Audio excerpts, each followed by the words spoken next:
let us see the classification of bacteria. Bacteria is so vast a group that any particular classification will not do justice to all of them. So we have to classify bacteria based on different criteria.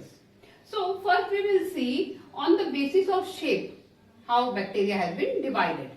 So it is cocci, which is circular. Bacteria can be circular in shape, circular. They can be monococci, monococcus, single, they may live. They may be diplococci, that means two cells, two individual cells coming together and staying like that. They may be tetracocci, four cells forming a group. All are individual cells but they stay together, tetracocci. Then streptococci, they may be just one after the other, like this, staying in a filamentous mode, like this they can stay. Or staphylococci, any which way, there is no particular order to that. So these are the variety of circular shaped bacteria which is known as coccus. Okay, examples I am not writing here because there is constraint of space. You can refer it from the book. But remember the types of bacteria. Next is bacilli, which is rod shaped, long, like the one which we saw just now, Escherichia coli, that was a bacillus, rod shaped. So here it can be monobacillus, they may be single unit. It may be diplobacillus, two bacilli, they may decide to stay together. Then it may be streptobacilli, that means a lot of bacillus, they place themselves one after the other. So strepto means that, one after the other. Streptobacilli, like a filamentous one. So that is based on on the length of the bacteria. They have been classed as bacilli. So it is monobacilli, diplobacilli and streptobacilli. Then third type is Spirocheta. Spirocheta, it is flexible bacteria. It can grow big and it can constrict itself. It is flexible spiral bacteria. And the fourth type is Spirili. Spirili, it is spiral. So it can be Vibrio, comma shaped. It can be comma shaped Vibrio, or it can be helical. It can be helical in shape. So both this comes under Spirili, this shape. So based on shape, there are four types: cocci, bacilli, Spirocheta and Spirili. Now let us see their classification as based on nutrition. So you can quickly draw this. Yes, second type will be on the basis of nutrition. What kind of nutrition the bacteria possess? They can be autotrophs who manufacture their own food, or they can be heterotrophs who depend on others for their food. Now, autotroph can be photosynthetic, that means they use sunlight as a source of power, or it can be chemosynthetic, where they use organic matter as a source of power. So, photosynthetic bacteria is Chlorobium. Number of photosynthetic bacteria is less than chemosynthetic bacteria.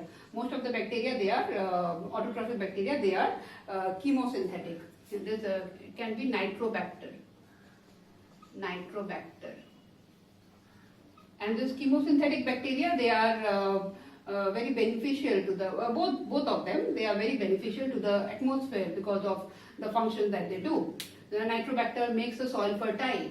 So that's it. Now heterotroph, they can be symbiont like Rhizobium.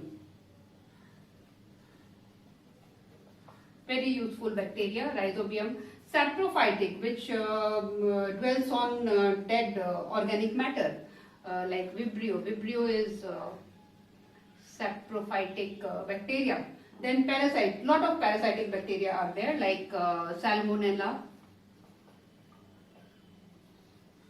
Escherichia, and lots of them. They cause different disease in human being and animal. So this is based on nutrition. Now let us quickly see the third classification. You can note down the examples. Let us quickly see the third kind of classification, which I have told you already, flagella. If you remember, flagella is one of the very prized possession of a bacteria. We usually take pride in our new dress, new sandal, new purse. Bacteria, they take pride on flagella.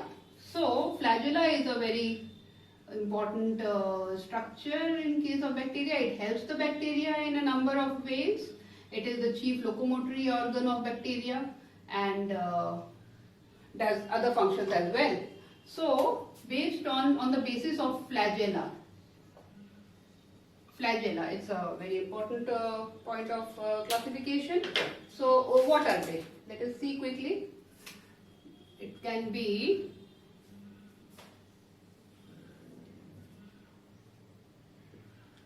monotrichous.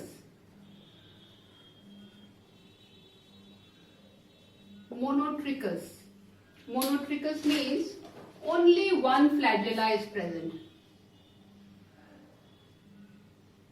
Only one flagella is present. Then it can be amphitrichous.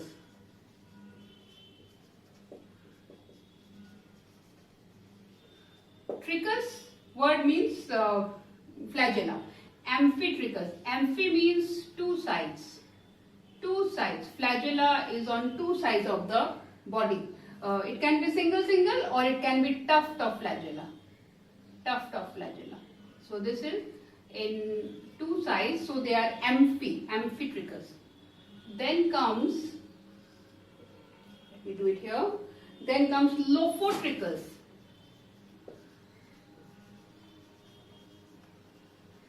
Lopho means a tuft present on just one side.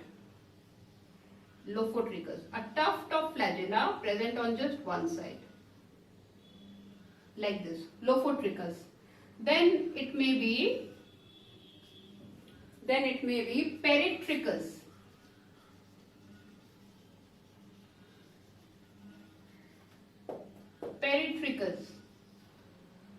Where it is present everywhere, whole body. It is present on the whole body, peritrichous. And then the last one is atrichous. This one does not have any flagella. It is without flagella. So on the basis of flagella, the division has been made like this: monotrichous, amphitrichous, lophotrichous, peritrichous and atrichous.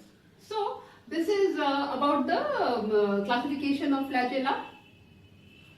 Sorry, not flagella. This is about the classification of bacteria based on three criteria. First one was shape, second one was nutrition, and the third one was flagella. So please remember the terms.